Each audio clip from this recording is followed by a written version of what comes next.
নমস্কার বন্ধু, আমি সন্দীপ বাগ। আপনারা দেখছেন Sandeep Bag for you YouTube channel present PHP ও ওয়েব ডেভেলপমেন্টের অ্যারের ক্লাস।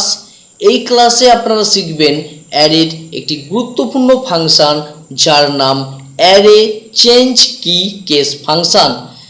এই ফাংশন দ্বারা আমরা কোনো অ্যাসোসিয়েটিভ অ্যারের কিকে লোয়ার টু আপার কেসে বা আপার কেস টু লোয়ার কেসে কনভার্ট করতে পারি।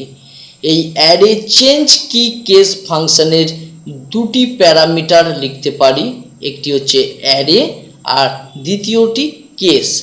কেস প্যারামিটারটি অপশনাল, এটি আপনি লিখতেও পারেন নাও পারেন, কিন্তু যদি আপনি লেখেন সেক্ষেত্রে আপনাকে লিখতে হবে কেস লোয়ার, এটি ডিফল্ট ভ্যালু, আর কেস আপার যদি আপনি আপার কেসে পরিবর্তন করতে চান। চলুন আমি প্র্যাকটিক্যাল দেখিয়ে দিই। দেখুন এখানে যে সমস্ত কোড আছে আমি ডিলিট করে দিলাম। আমি প্রথমত একটি অ্যারে তৈরি করব, অ্যাসোসিয়েটিভ অ্যারে। দেখুন ডলার রেজাল্ট RESULT রেজাল্ট নাম রাখলাম, অ্যারের নাম, থার্ড ব্র্যাকেট শুরু, থার্ড ব্র্যাকেট শেষ, স্টেটমেন্ট বন্ধ করলাম। থার্ড ব্র্যাকেটের ভিতরে আমরা ভ্যালু লিখব। দেখুন প্রথমত আমি কি তৈরি করছি, ডবল কোটের ভিতরে আমি নাম রাখলাম Sndp বাগ, এরপর equal to greater than value আমি মার্কস রাখলাম 99, এরপর কমা, পরের ভ্যালু লিখব, স্ট্রিং পাস করব অর্থাৎ কি পাস করছি, কি নাম রাখলাম পূজা মণ্ডল। আপনারা পূর্বের ক্লাসে অ্যাসোসিয়েটিভ অ্যারে কীভাবে তৈরি করতে হয় দেখেছেন, আমি এখানে আপনাদের ওই বিষয়ে আলোচনা করছি না। দেখুন এরপর কমা, এইভাবে আপনারা অ্যাসোসিয়েটিভ অ্যারে তৈরি করতে পারেন। দেখুন এটিকে প্রিন্ট করে আপনাদের দেখিয়ে দিই। আমি এখানে দুটি ভ্যালু লিখেছি, এটি কি আর এটি তার ভ্যালু অ্যারের। দেখুন প্রিন্ট আর ফাংশন ব্যবহার করব, প্রিন্ট আন্ডারস্কোর আর, এখানে আমরা অ্যারের নাম লিখব ডলার RESULT রেজাল্ট, স্টেটমেন্ট বন্ধ করলাম, সেভ, ব্রাউজার ওপেন, রিফ্রেশ। এই দেখুন অ্যারে। আশা করছি বুঝতে পেরেছেন। এটিকে আমরা ভালোভাবে বোঝার জন্য প্রি ট্যাগ ব্যবহার করব, echo double quote pre tag. এটিকে কপি করলাম, নিচে পেস্ট করলাম এবং ক্লোজ ট্যাগ লাগিয়ে দিলাম, সেভ, ব্রাউজার ওপেন, রিফ্রেশ। দেখুন দেখুন এটি অ্যারে। এই অ্যারের এটিকে কি বলি আমরা, অ্যাসোসিয়েটিভ অ্যারের, আর এটি ভ্যালু। এই যে কি আছে স্মল বা লোয়ার কেসে, আমরা এটিকে আপার কেসে পরিবর্তন করতে পারি। দেখুন এর জন্য আমরা ব্যবহার করতে পারি অ্যারে চেঞ্জ কি কেস ফাংশন। এটি একটি অ্যারের ফাংশন। দেখুন ARRAY array underscore change CHANG change underscore কি আন্ডারস্কোর কেস। আপনারা দেখে লিখবেন, ভুল লিখবেন না। এখানে প্যারেনথেসিস দিলাম।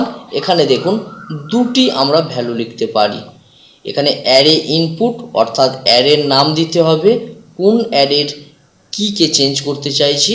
দ্বিতীয়ত প্যারামিটার হিসেবে আমরা কেস লোয়ার বা কেস আপার লিখতে পারি, কিন্তু কেস লোয়ার ডিফল্ট থাকে। যদি আপনি দ্বিতীয় প্যারামিটার না লেখেন সেক্ষেত্রে কেস লোয়ার ডিফল্ট। দেখুন এখানে আমি নাম দিলাম অ্যারের RESULT রেজাল্ট কমা, এরপর আমি যদি বড় হাতের দেখাতে চাই, এখানে যেমন ছোট হাতের আছে, আমি বড় হাতের দেখাতে চাই, সেক্ষেত্রে আমাকে লিখতে হবে কেস, বড় হাতে লিখবেন CAS কেস, তারপর লিখবেন আপার আন্ডারস্কোর UPPER আপার। দেখুন স্টেটমেন্ট বন্ধ করলাম। এখন এটিকে ডিসপ্লে করাবো। যেহেতু এটি একটি অ্যারে তাই আমরা প্রিন্ট আর ফাংশন দ্বারা এটিকে কল করব। এটিকে আমরা এখন একটি ভ্যারিয়েবলে স্টোর করিয়ে সেই ভ্যারিয়েবলকে এরকম বা এই রকম প্রিন্ট আর ফাংশন দ্বারা কল করতে পারি, বা সরাসরি আমরা এই ফাংশনটিকেই প্রিন্ট আর এর মধ্যে রেখে কল করাতে পারি। দেখুন এখানে ব্রেক ট্যাগ ব্যবহার করছি আমি লাইনটি পরের লাইনে দেখানোর জন্য, ইকো, দেখুন ব্রেক ট্যাগ। আচ্ছা, এখানে আপনাদের দেখিয়ে দিই, দেখুন প্রিন্ট প্রিন্ট আন্ডারস্কোর আর প্যারেন্থেসিস শুরু করলাম, এখানে প্যারেন্থেসিস শেষ করলাম।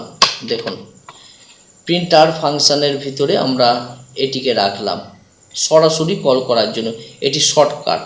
সেভ করলাম, ব্রাউজার ওপেন, রিফ্রেশ করলাম। এই দেখুন আমাদের স্মল লেটারের কিগুলোকে আপার কেস কিয়ে রূপান্তরিত করেছি। দেখুন এখানে আমরা শর্টকাট ব্যবহার করেছি। এই শর্টকাটটিকেই আমরা যদি লং কাটে ব্যবহার করতে চাই, সেক্ষেত্রে এই ফাংশনটিকে একটি ভ্যারিয়েবলের মধ্যে রেখে সেই ভ্যারিয়েবলকে কল করতে হবে। চলুন আপনাদের দেখিয়ে দিই, লংটাও বুঝে নিন। দেখুন এটিকে, এই যে ফাংশন আছে, এই ফাংশনটিকে আমরা একটি ভ্যারিয়েবলে রাখবো, ডলার ডাটা নাম রাখলাম বা অ্যারে নাম রাখলাম, ARRAY অ্যারে। দেখুন ডলার অ্যারে, এখানে ডলার আর অ্যারে দুটি আলাদা হয়ে গিয়েছে, তাই এরকম দেখাচ্ছে। দেখুন একসঙ্গে লিখে দিলাম।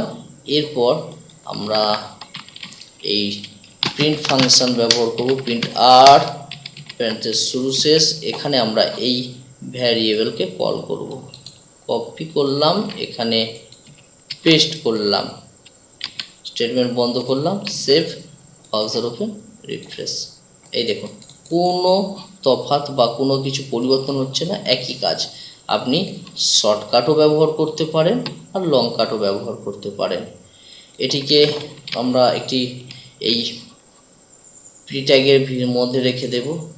এখন এটিকে ভালোভাবে বোঝার জন্য এটিকে প্রি ট্যাগের মধ্যে রাখবো। দেখুন প্রি ট্যাগ, এখানে প্রি ট্যাগ লিখলাম, ক্লোজিং করে দিলাম, সেভ, ব্রাউজার ওপেন, রিফ্রেশ।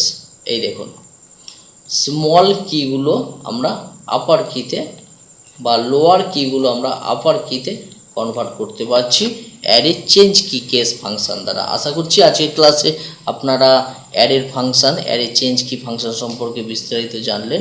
প্রয়োজনের তাগিদে আমাদের এই ফাংশনগুলো ওয়েব ডেভেলপমেন্টের ক্ষেত্রে ব্যবহার করা দরকার হয়।